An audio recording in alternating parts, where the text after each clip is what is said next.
Sit down, young traveler, and I will tell you a review like you've never heard before. A review about the Prince of Persia, and how the sands of time are indeed unlike the flow of a river. But before we discuss this, young traveler, I'd like to remind you to inspect the artist's great many deeds. Now let me tell you about the tale of the sands of time.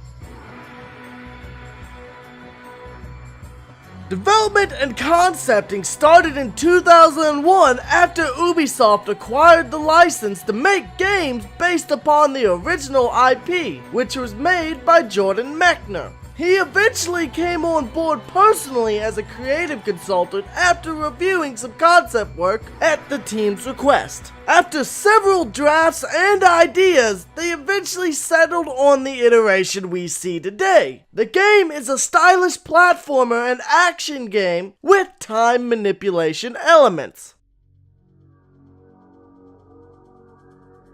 You play as the titular prince. We begin with him starting his tale of his interactions with the sands of time. His father, upon the advice of a wicked vizier, ransacked an Indian city to seize their many artifacts, including both the hourglass and the dagger of time. Upon reaching their destination with the goods, the prince, at the vizier's prompting, plunges the dagger into the hourglass and sets everything into motion. The entire game is told through the perspective of a man recounting his life and the events that led up to your meeting with him. Personally, I find the story rather captivating and interesting.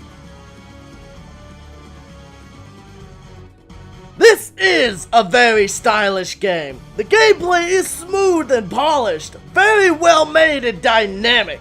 You'll constantly be flipping around the environment and attempting to maneuver around enemies, obstacles, and puzzles. The platforming is very well made, and with the time mechanics, minor mistakes are not nearly as punishing. Plus, with a liberal sprinkling of save points, you're never too far away if you do royally mess it up. The X button is also used as a context-sensitive button. Depending on where you are, you'll perform different actions, such as hanging, you'll pull yourself up the ledge, or if you're running along a wall, you'll use it to jump off the wall. You can also use it in combat to maneuver over or around enemies, either by literally flipping off their backs or off of nearby walls. The combat itself is pretty excellent, fairly simple to get a grasp on and learn how to counter, dodge, stun, or even execute enemies with a couple button presses. Not to mention how stylish it looks to slice a sand monster in half and watch them explode into dust and chain this to several enemies. Then you throw in the time mechanics with augment and enhance all of these abilities. From freezing enemies into place, to stunning the entire room, to undoing costly mistakes. It's a very unique and interesting ability handled very well.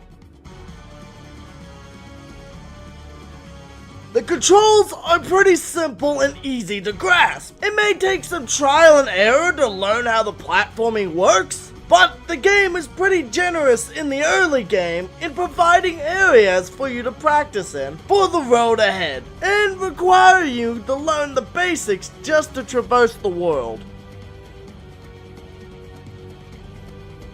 A wide variety of the poor souls and creatures who happened to be around the kingdom at the time the sands were unleashed, morphed and twisted beyond belief by the sands, and forced to do the vizier's bidding. The only mercy left for these damned creatures is a quick death. Each enemy in the game has a strength and weakness. The harem females are excellent at blocking, but they have low health and can be thwarted by vaulting over them and attacking from behind. Blue variants cannot be vaulted over, but they can be dodged, countered, and outmaneuvered. Learning enemy habits and patterns is key to ensuring you don't fall victim to them.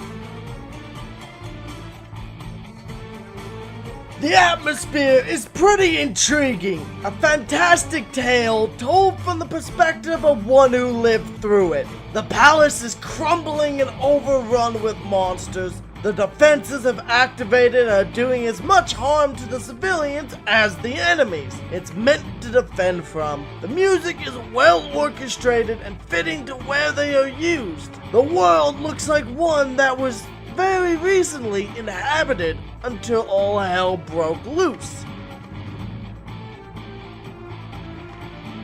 Heavily inspired by Middle Eastern and Indian music, the soundtrack is a unique and standout addition to other games of the time. Has a very interesting and appropriate tone for the game, and the voice acting is phenomenal, which is fitting for a story being told the way it is. The Prince, Farah, and the Vizier are all iconic. The Vizier in particular sounds downright menacing. The sound effects are also pretty nice. The enemies make some creepy ass noises, and the sounds of combat are pretty enjoyable as well. From the slap as you bounce off their back to the clanging of metal as blade meets blade.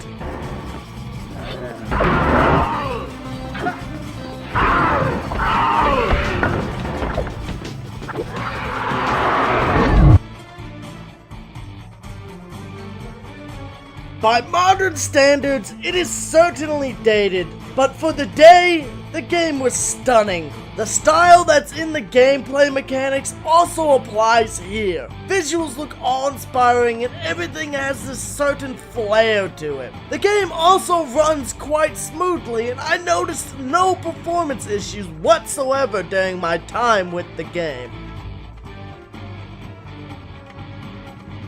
I'd say the biggest downside is probably the fact that as it's a PS2 game, the visual ratio is limited to what the system is capable of putting out. The graphics themselves still hold up pretty nicely, and there's a good amount of detail and style in everything. The only major thing I can foresee is if you dislike platformers, then look elsewhere. Especially as this is one of the more complex platformers, with wall running, wall jumping, pole spinning, delicate timings, and all while avoiding the palace death traps that attempt to halt you at every step.